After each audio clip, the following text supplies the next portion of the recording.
We are in time of war. This time of war began 1400 years ago. I know there was a period less than 78 years ago and earlier, Muslims did not have anything but camels, and they were far away from the Western society. Therefore, they could not wage a war on us.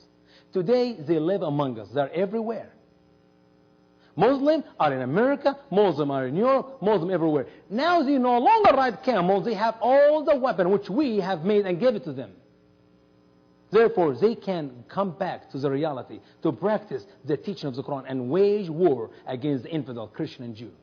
We are in war. Therefore, it's okay for Muslims to lie. Therefore, it's okay for Obama to lie. I love that, brother. Do you know who is this?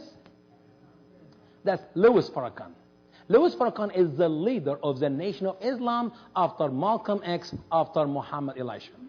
Muhammad Elisha, he is a big liar. He claimed to be a prophet. Born in California in 1930, and he has millions of followers today in America. Black Nation of Islam in America who believe in Muhammad Elisha to be a prophet. And Muslims come from Middle East, hug them, kiss them on the cheek, and call them brother and sister in hypocrisy, even though they know that Muhammad Elisha is not a prophet. And smoothly, they start instilling so many of the Nation of Islam to the true Islam of Muhammad ibn Abdullah. Muhammad in the Quran clearly taught that he is the last prophet. He is the final prophet. No prophet come after Muhammad ibn Abdullah.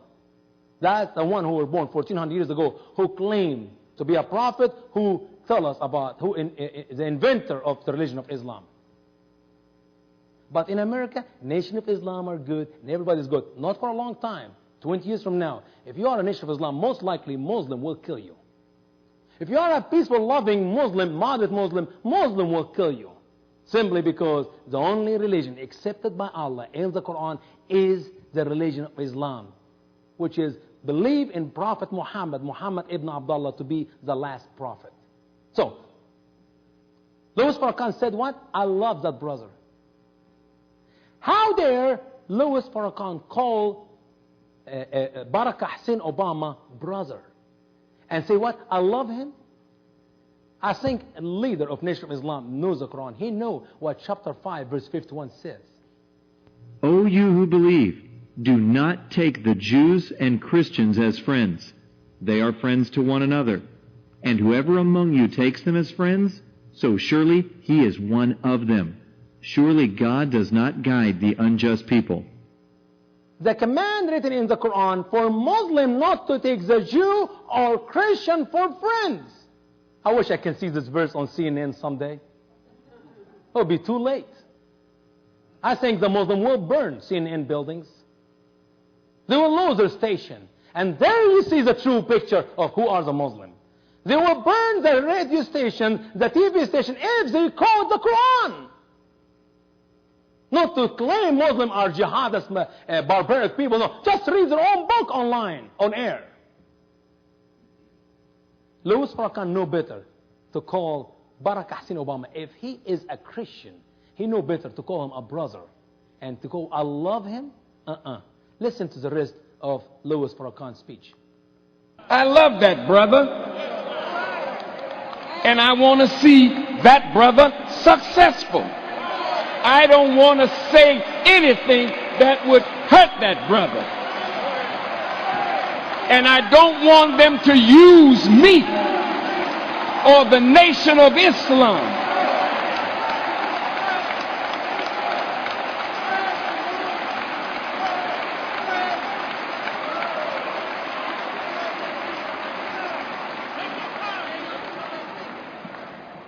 I didn't tell anybody who to vote for. Do what you want to do. I've taught you enough sense that I know you will vote your self-interest if you know what your self-interest is.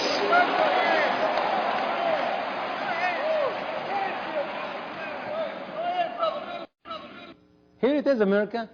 4 million Muslim Nation of Islam are already voting for Obama. Does this ring any bells? Do you see any light bulbs shine up? I can feel the heat come out of the light bulbs, not just the light show up. When all Muslims in America are voting for Obama, that means Obama is a Christian. Really. That means Obama left Islam and become a good Christian man. Don't tell me words don't matter. I have a dream, just words. We hold these truths to be self-evident, that all men are created equal, just words. We have nothing to fear but fear itself, just words, just speeches. Barack Hussein Obama. Within the Democratic Party, that name represents a new hope for some and an ominous unknown for others. Obama, the audacity. A junior senator who aspires to lead the most powerful nation in the world.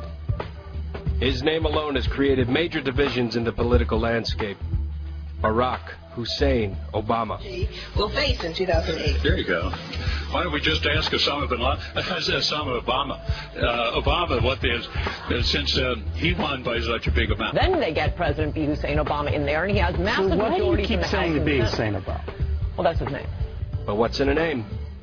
For many, his name does raise the question. When we are at war with Islamic terrorism, can Americans elect a man with not one, not two, but three Islamic names? It's shocking that he's probably going to be our next president, President Hussein. Barack's good looks and charisma have drawn the support of numerous young people and the bulk of the liberal entertainment establishment. Yes, we can. It's an opportunity. But how much do people know about the man National Journal voted the most liberal senator in Congress for 2007? Without researching, very little is known about Obama's background. But when an individual is running for the office of the president, every aspect of their life must be scrutinized to safeguard not only our nation, but the world as a whole. These are the footnotes of interest from the life of Barack Hussein Obama. Fact: Obama's father is a Muslim from Kenya, and his mother a white American. American people know about Barack Hussein Obama. I will repeat the question and I say, what do American people know? It's not how much. I doubt any American know anything about the man. For I have traveled all over the United States, from Virginia to California to Washington. I'm here in Missouri, and guess what? Every person I have seen, I ask, and I found out they're voting for Obama, I ask him to just share one thing about Obama with me. Oh, what did he tell me? He's going to bring change. I said, wonderful. Change to what? They don't know. What do we know about Obama? I would like to teach you a little bit something, new information you never heard, and you will never hear on CNN or CBS, I promise you, that Islam teach if a Muslim man pregnate a woman, if a Muslim man have a sexual relationship with a woman and result of it she become pregnant, the baby is born a Muslim. You know how Islam took over Egypt?